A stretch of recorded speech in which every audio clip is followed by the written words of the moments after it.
Cool.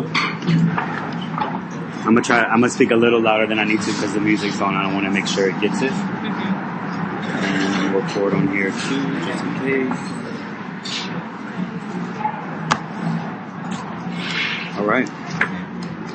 Hello, my name is Kenneth Rogers. I'm a doctoral student from the University of Southern California. I'm here to learn about your background and experience as a Black or Latinx student in Los Angeles, how you see yourself in society, and if and how you choose to participate in civic engagement, activism, and politics. There are no right or wrong answers or desirable or undesirable answers. I want you to feel comfortable saying what you really think and how you really feel.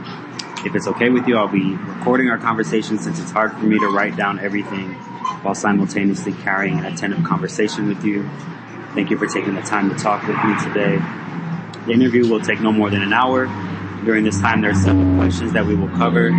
If time begins to run short, it may be necessary to interrupt you in order to push ahead and complete this line of questioning. Throughout this interview, you'll be asked some reflective questions. You can take your time and think about what you want to say. Do you have any questions for me? No. Awesome. Cool. So, how do you identify yourself? Pronouns? Sure. My pronouns are they, them, and I identify as non-binary. You think I'm loud enough? Yeah, you should be. I was just looking to see if there's another table in the back, but it's cool. We'll work it out.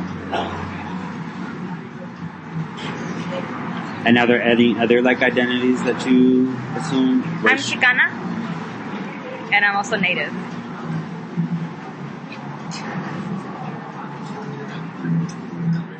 Religious? I'm Muslim.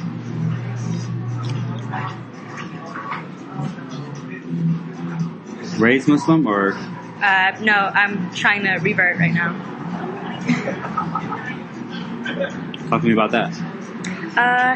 Yeah, actually, it's because my friend in Black Lives Matter, I've been going to some of those meetings with her, and we're like gal pals and we talk, and she was telling me about how some of her friends are tell me about rejecting this white man's religion. And I'm like, whoa, that's really deep. And then I was thinking about it, and I was really asking her because I just really want to look into it, seeing if it resonated with me. And from what she told me and from what I'm reading, I really think it is. So you've been reading a lot recently. How long would you say you've been reading on it?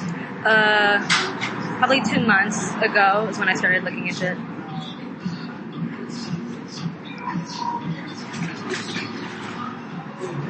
What would you say your social class is? I am low income.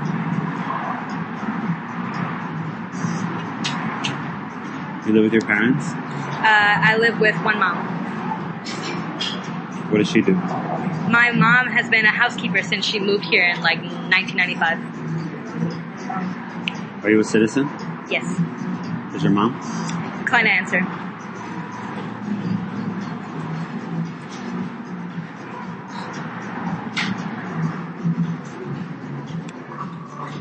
So when and where did you first become aware of some of these identities?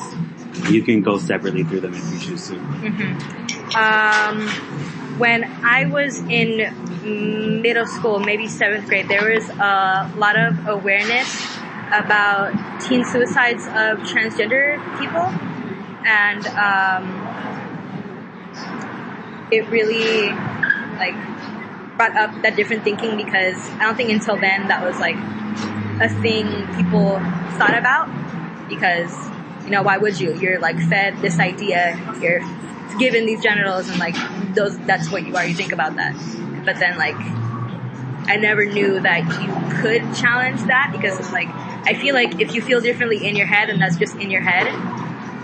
But I didn't know that could be valid until the internet does a lot, and the internet really brought out those feelings that you're valid and there's spaces for you. And so I was really exploring that. So this is 7th grade? Yeah. And were you identifying as non-binary in the 7th grade? Or? I was actually in the middle of transitioning from female to male in 7th grade, but I had to flee the city that I was in to like escape Child Protective Services and like police trying to get custody of me. And like when I moved back here, my mom is not okay with that, and so I had to go back in the closet and presenting as female. And I feel like that really stunted the development of my sexuality and like my gender. Like I was really confused for a long time, and I really just stopped thinking about it because I had to literally shut out that person because it wasn't okay to be that here. But now that I'm like, high school's about to end, I'm about to hopefully move on the other side of the country, like new beginnings. That's what I'm thinking about, regretting Islam and then really embracing my identity. Maybe.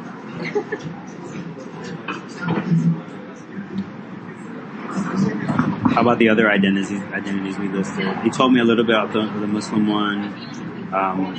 That's been recent, BLM, been reading. What about your racial identity?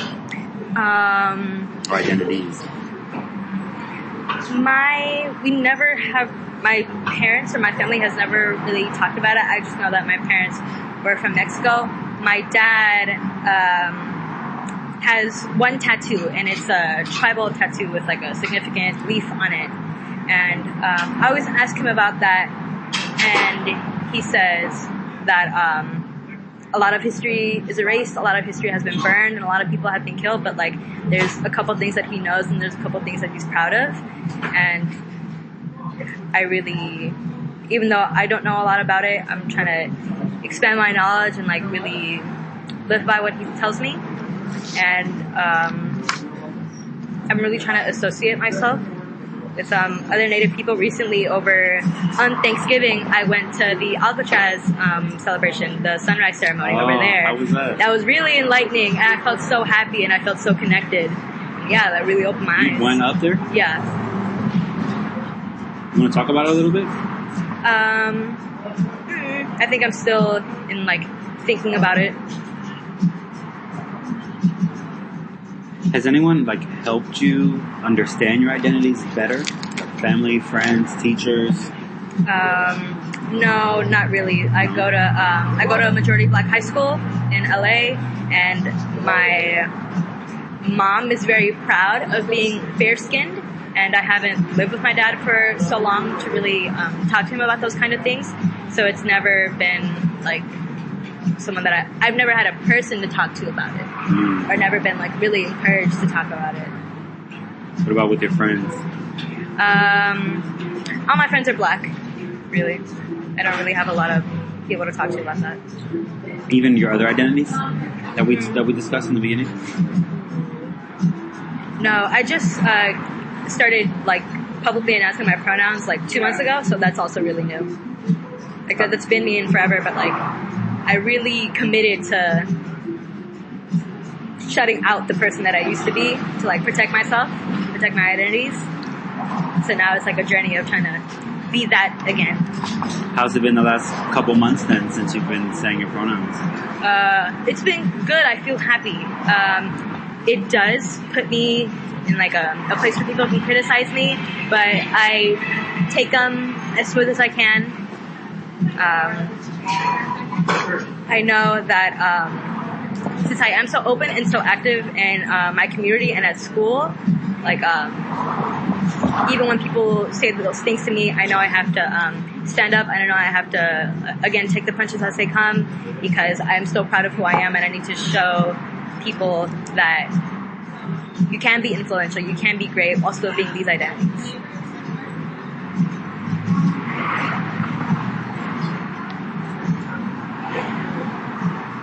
What has your experience at school taught you about your identity?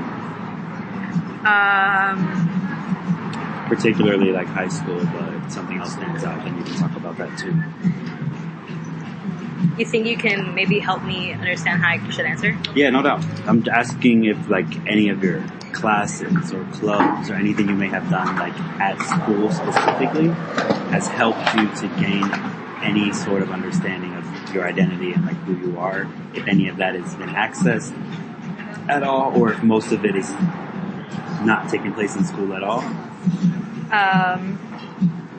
Actually, no.